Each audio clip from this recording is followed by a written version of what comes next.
dollar, that's what I need. Hey, hey, well I need a dollar, that's what I need. Hey, hey, said I need a dollar, that's what I need. And if I share with you my story, would you share your dollar with me? The privilege to breathe in poverty. As you sit under your roofs and complain about the soot, watch an air quality index soar to the roof, I must remind all of you living in places to shelter safely of so many of us still outside, evicted behind the lie of rent, the myth of success, the hoarding of stolen Mama Earth, and all those real estate papers and Mama Earth payments, hiding in doorways, car seats, bus benches without a place away from your sheltered eyes, while fires rage outside, and you close your windows and doors, heeding the warnings of sheltering in place. So many of us can barely breathe, no longer having the privilege of sheltered safe space. In the colonial terror launch several centuries ago, poor peoples, indigenous peoples made poor by colonial theft and the lie of ownership, continue to slip in and out of your fake lie called non-profiteering and business improvement districts. Shelter beds and vouchers, saviors and charity complex. And most of all, the absolute lie of rent. And once again, we are all left to ask, how do you shelter in place when you have no place?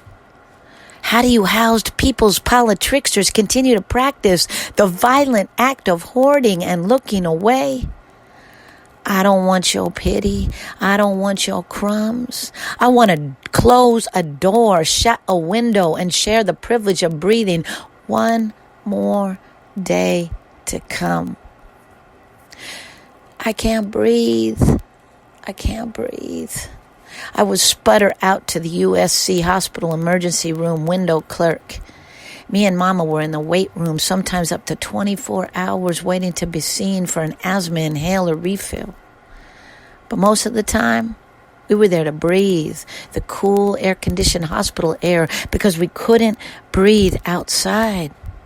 We were houseless in LA when Mama became disabled and she couldn't operate that capitalist hamster wheel way. We stayed in the backseat of our hoopty at the time, and when the car was towed, wherever we could hide, bus stations, park benches, sometimes even shelter beds. I know today, if it wasn't for those wait rooms, I'm convinced I wouldn't be alive. Yeah, today's podcast from a poverty scholar goes out to all my fellow unsheltered poverty scholars, but also to the soft, benevolent trust funders and wealth hoarders and politricksters keeping motel rooms away, keeping housing dollars in their pocket for developers someday. As people nervously watch the AQI index rise due to our new reality of mega fires caused in large part by endless and rampant development. Yeah, that's what I call it, which causes the destruction of natural watersheds, clear-cutting of our healthy forests and trees to build more and more housing in places there should be no housing. I ask you all to think of all of us outside your windows and doors, unable to shelter in place. Stay indoors, close windows, not do outdoor activities because we have no shelter, no doors to close, no windows to shut, and no ability to not be out there because we live outdoors in dusty, ash-covered tents, lean-to, tarps, and bus shelters, and wherever we can hide. In this very real apocalypse we are all struggling with comes a new privilege, the privilege to breathe, which in addition to the crisis of clean water to drink for poor and indigenous peoples across Mama Earth, the privilege to breathe is a very real emergency. It takes environmental racism and classism to a whole nother level. As we witnessed in COVID-19, we can be rest assured that the wealth-hoarding politricksters and mayors across this occupied land, this stolen land from Frisco to Vegas, refuse to open motel rooms for houseless peoples so we could be safe from this deadly virus, hoarding hotel rooms while more and more houseless people struggled on the street. Even when a shelter-in-place mandate was released, it was never meant to include people who already didn't have a place. So in addition to wealth hoarders hiding their trust funds and wealth behind the privilege of benevolence and confusion, the realist snakes and the corporations continue to rape Mama Earth. The politricksters like San Francisco's mayor and more who refused to let Proposition C be manifested until just this week, making sure more housing for poor people was delayed and being built. I also must ask housed activists and organizers hiding the privilege of your salaries and incomes and trust funds and homes to stop creating more PowerPoint presentations and strategy sessions and grant guidelines and realize that we are there in that moment.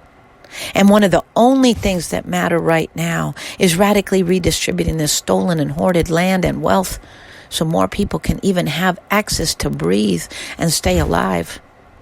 To me, it is significant to point out that as we are also living through the multiple pandemics called poverty, polarized terror, and COVID-19, we are also living through the pandemic called colonization, which under capitalism must have more and more products, more and more developments to keep the wealth hoarders and land stealers happy, the politricksters paid, and the corporations constantly churning dollars in and out so the industrial wheels keep turning. Me and Mama bounced around the entirety of LA Basin struggling with the same shit that's in the air under these fires now. In places where unregulated capitalist factories, oil drills, and refineries endlessly churn and produce, causing conditions to be so serious as to scar my lungs for life. These 21st century megafires aren't any different. They are just the culmination of 527 years of colonial terror on Mama Earth, Mama Ocean, and her peoples. First peoples who were long silenced by middle-class white activists in the, quote, environmental movements have warned, spoken, taught, and lived this prayer medicine for Mama Earth. And yet more ugly houses are flipped. More realist snake dollars are flowing. More politricks are spit. And more of Mama Earth and Mama Ocean is stolen. In the end, thanks to the landless peoples, homeless peoples, solution and movement and self-determined model, with guidance from First Nations elders, this poor daughter and mama is safe to close a door behind a manifested vision we homeless peoples call homefulness.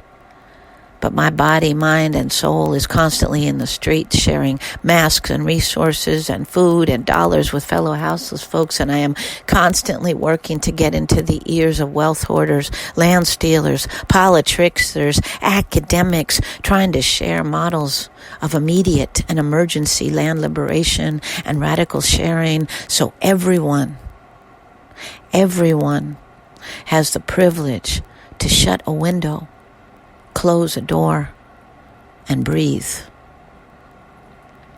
And today, along with other houseless and formerly houseless poverty scholars at Poor Magazine, we are releasing a demand to open motel and hotel rooms to all houseless people so they too can have a place to shelter in these fires and breathe. To contact us, to share the love, please call poormag@gmail.com. or hit up this poverty scholar on Twitter or wherever us poverty scholars dwell. Well, let me tell you something. All that glitters ain't gold. Hey, hey, it's been a long, old trouble.